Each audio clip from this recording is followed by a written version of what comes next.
In this episode of the Smart City podcast, I tell you what's been going on and what's coming up. And then I also go through some terms that we've been using, which hopefully is useful for your understanding. One that I forgot to mention was BIM, so Building Information Modeling. So that's basically 3D modeling, but with so much more detail about the different components of a structure or a piece of infrastructure that can be utilized in asset management, quality assurance, community consultation, and just the full life cycle of that product. This is amongst many other things as well. So you can use BIM in combination with virtual reality and augmented reality. So I talk a little bit about that in this episode. So using those two mixed realities in different ways whilst also using BIM. So sorry, I forgot to mention that in the episode below, but there you go. That's what BIM is. Also, I mentioned Colin Wright's episode. I say it's on blockchain, but it's actually not. It's on Bitcoin, but it's still really good for you to have a listen and understand. So that's it from me. As always, I hope you enjoy listening to this episode as much as I enjoyed making it. It's the Smart City Podcast, whoa, with Smart City experts, here we go. Connecting smart technology, both big and small. Smart cities are making life better for all. Big data, emerging trends, self-driving cars and more. The Smart City Podcast is what you're looking for. Hello, Smart City Collective. Zoe here. I'm hoping that you are going well today. I thought it was about time I give you a little bit of an update of where I'm at, where the Smart City podcast is heading and all that kind of stuff. And also, so I'm not just talking about me, I thought I would do a little bit of an episode on terms that you might not know, because I know we've been using a lot of terms lately. And I just wanted to make sure that everyone was all on the same page and understanding all of those terms. Hopefully I cover all the terms. If I don't, reach out to me, send me an email or hit me up on the socials if there's any terms you'd like me to explain. So first of all, let's talk a little bit about what I've been doing. So I think the last update, I just left my previous employment and was heading off into the future on my own, I guess. So I've now started my company, Zemcon, so offering smart city consulting. I'm very interested in smart mobility, so that transport, and I'll explain smart mobility in the terms a little bit later, as well as building relationships, thinking globally while acting locally, and also smart project management. So using smart technology to ensure that project management is going well. I think you can do this in a number of different ways. And yeah, I'm really interested and keen to explore those further with people that would like or need that kind of service. So I started my company. I'm contracting a few days a week to a company here and a big organisation, a big engineering consultancy. And then the other 2 days I'm kind of working on the podcast and also the Smart Cities Council Emerging Innovators. The other thing I've done is I've applied for a Churchill Fellowship. No idea if I've been successful or not yet, but I'm really looking forward to seeing that all come to fruition, hopefully. So basically that's on smart mobility. Churchill Fellowship basically sends 100 people from Australia overseas to explore a topic. Whatever topic of choice kind of situation. So I'm looking at smart mobility. So that's integrating technology into the transport network to make it more efficient, accessible, and effective for everyone involved. So what I would like to do particularly is look at areas that maybe don't get the front page of the newspaper, like they're not the really big smart cities, but some of the more regional or smaller places that are piloting smart technology, particularly connected and autonomous vehicles. But not just that, also places that are using technology to improve their transport network, through applications, through just using mobile phones or different technology to make things more efficient for everybody, and also adapting that to their own community. So I'm really looking forward to seeing how that kind of pans out. And I'll be, if I'm successful, I'll be going to America, Canada, Japan, China, South Korea, South Africa, and the UK. Oh, and Amsterdam as well. Can't forget about that. That'll be really exciting. So, if I am successful, that'll be 2019 that I'll be doing that, and that'll be really cool. So the other thing that I've done other than set up my company, I'm doing a couple of speaking things. The first one will be in May the 24th, which is through Engineers Australia. So they're having their Southern Regional Forum. So I'm really excited to be speaking at that. The theme is creating legacy. For me, I want to take a little bit of a different approach. It's not about physical legacy, but about digital legacy. So using smart technology, or how smart cities can create a digital legacy for the community. That'll be at the Gold Coast on the 24th of May. So if you want to head along to that, you can reach out to me or Engineers Australia and grab a ticket. There's still some available. So that'd be really cool if you were interested in that and coming to see that at the Gold Coast. The other thing that I will be speaking at, I haven't quite worked out how, not how, but when, will be another event in Toowoomba here, which will be on smart cities, maybe like a Smart Cities 101 type arrangement with a couple of the members of the Smart Cities Council Emerging Innovators. That's not organised yet, but I will let you know on the socials when that comes out and when that will be, I think around June. So that'll be really exciting to talk about Toowoomba. I'm really excited to get Toowoomba on the map when it comes to smart cities, because there is so much opportunity here, so much potential, so many new things happening, and it's just a perfect place for a smart city to be. So that will be coming in the next couple of months as well.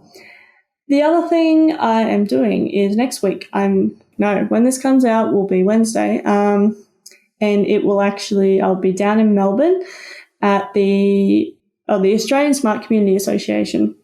They've got a Smart Cities conference down there, which will be really, really cool. I'm really looking forward to seeing all the brilliant speakers. As much as smart cities is this new kind of innovative area, what I am really excited about is that there is such a diversity in the speakers, so many different areas. We also have 50-50 split of male-female, which is very, which we shouldn't have to even talk about in this day and age, but we do.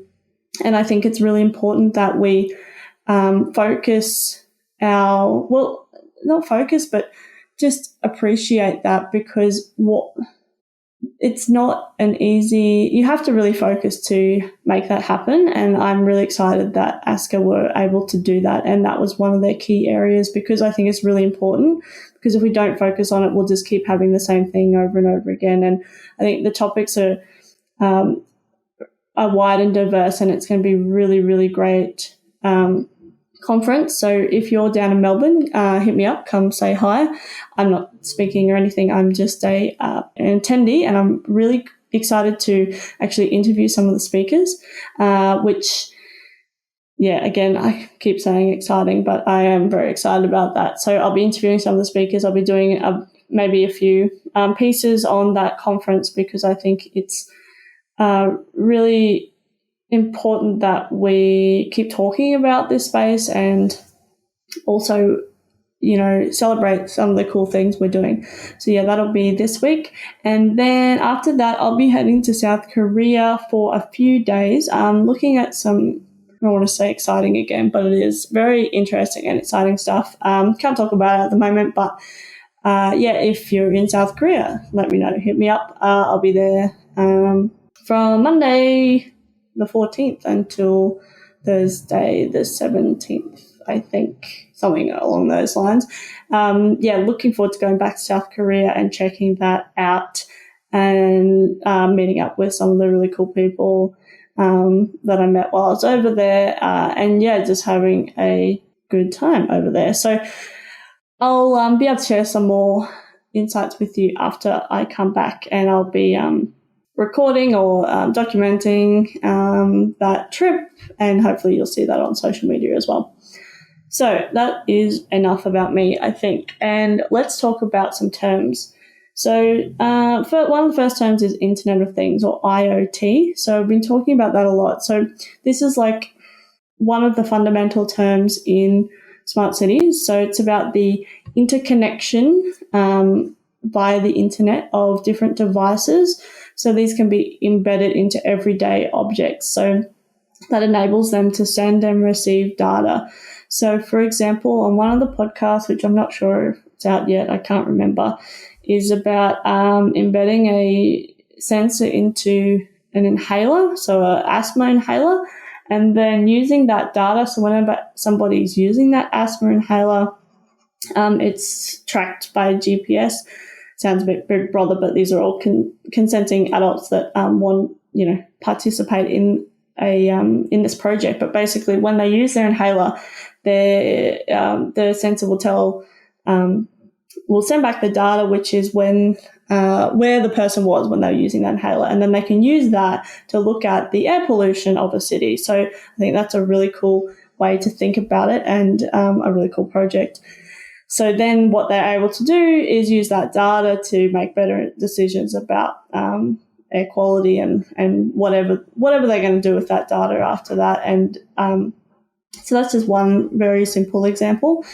And then also it's about connecting all different types of devices. So, our mobile phones become part of this ecosystem of things that are connected to the internet, our cars, our other devices, watches and that kind of thing. So it's about that connection of all those devices, and then sending and receiving data and then sending that back. So let's move on to the next one now, which is blockchain. So I'm no expert in blockchain. I'm just as keen to learn about it as you guys are. But basically, it's a public ledger where transactions are recorded and then they're confirmed as well anonymously. So it's a record of events that has been shared between the parties that are involved. So the most important thing about blockchain is that once that information has been entered, it's not altered. So it's a true representation of what occurred. So I'd really recommend listening to Colin Wright's podcast on Let's Know Things. He has an episode on blockchain. I can't remember the number, but I'll put it in the show notes.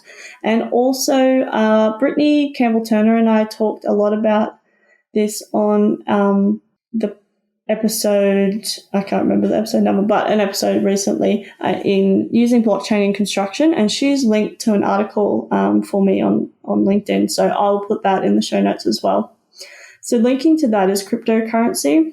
So this is a digital currency which basically the encryption techniques are used to regulate the generation of these units of currency, also kind of talked as tokens. And so basically it's like money without it being money, or without it being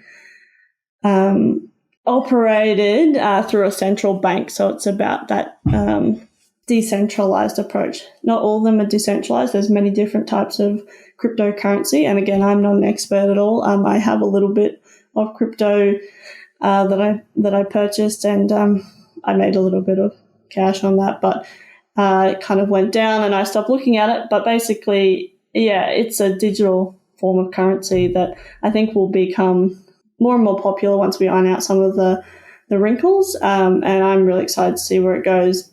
Even if that's nowhere, it's still a pretty exciting experiment.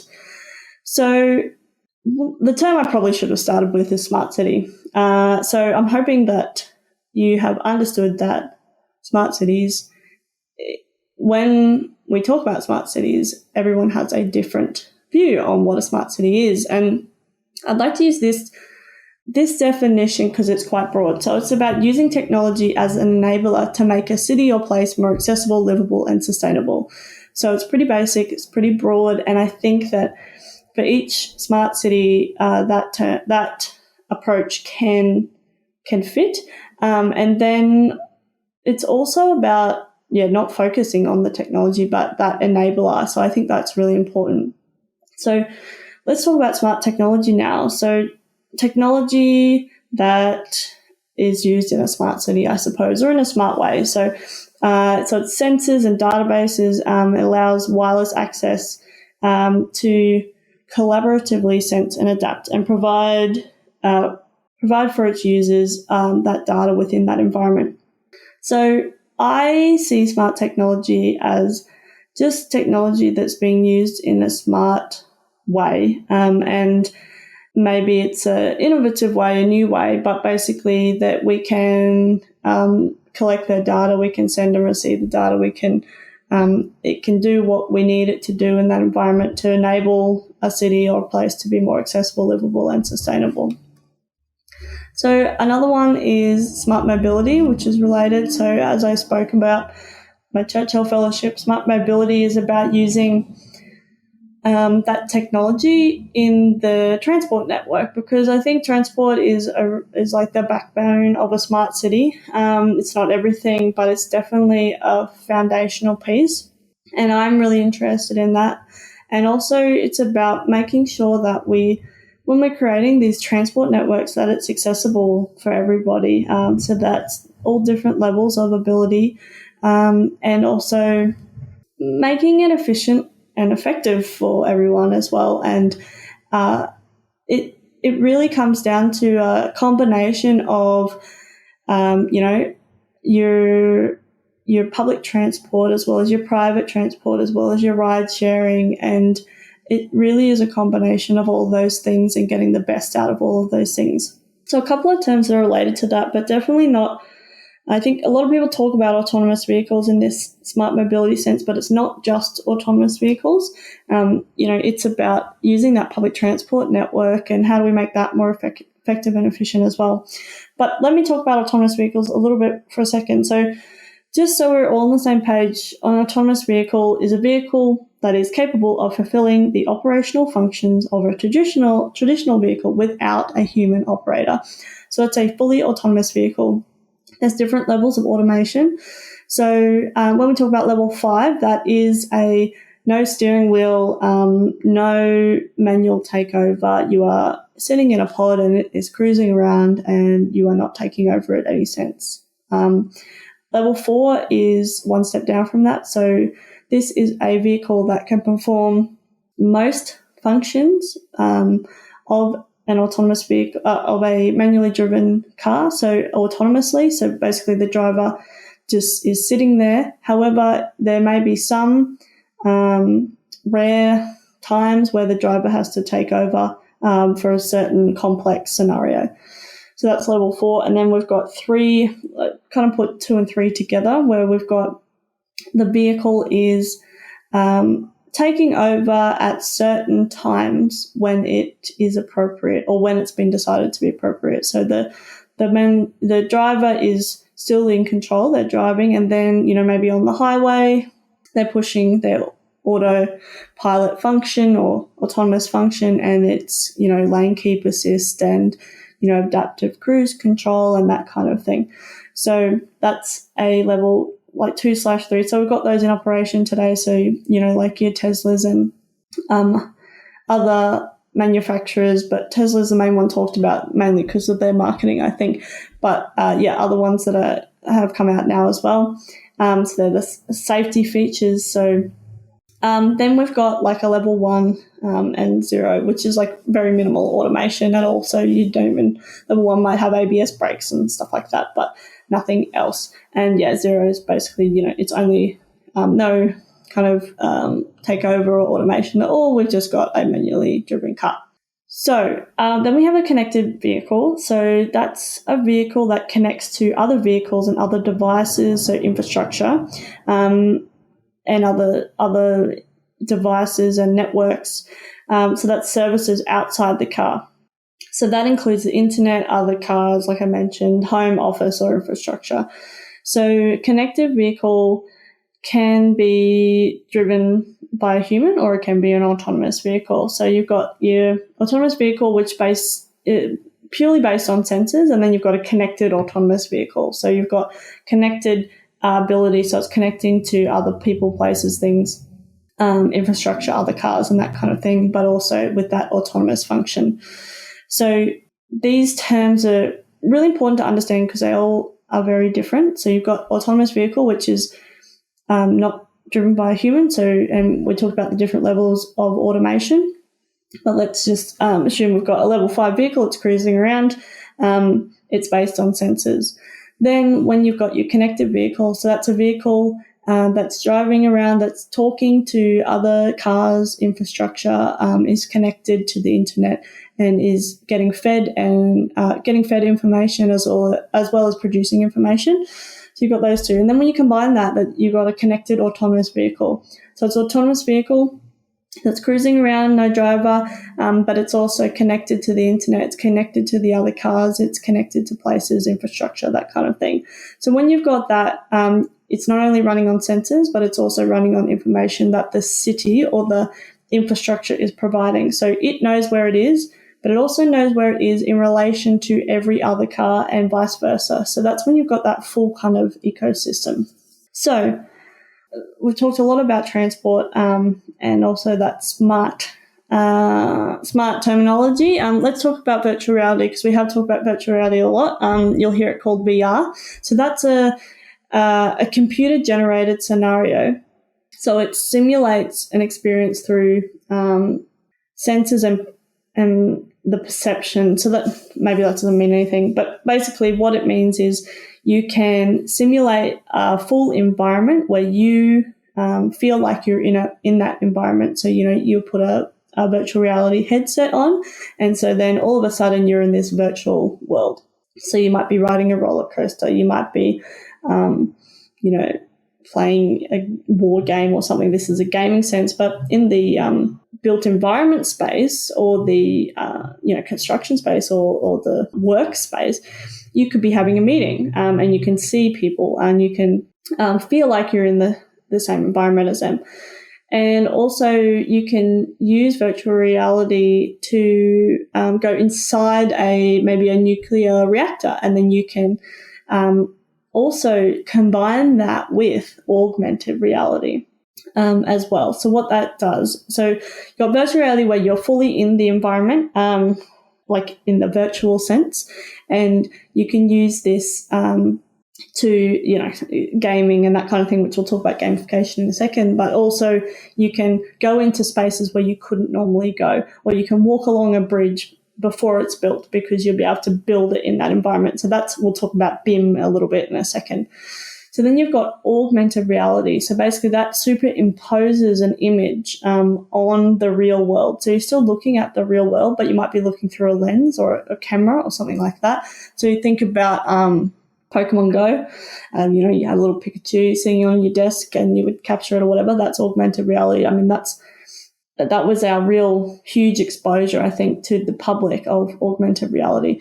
So you can use this in a space where you can measure things. So, you'll be able to have your ruler out and you'll be able to measure the corner of a building or the area of a building, that kind of thing. But also you'll be able to, so if you've got this certain type of machinery, or for example, if you want to bring in a piece of machinery into a workspace and it's a quite tight work area, so maybe it's on a construction site with lots of things happening, you can use augmented reality to drive that vehicle in the real environment, the virtual vehicle, to kind of move around that space to see if it will fit, where it will go, where you'll have issues, that kind of thing. So you can make things real life scale and then use them in a real environment. So you've got virtual reality where you're in the environment, all virtual,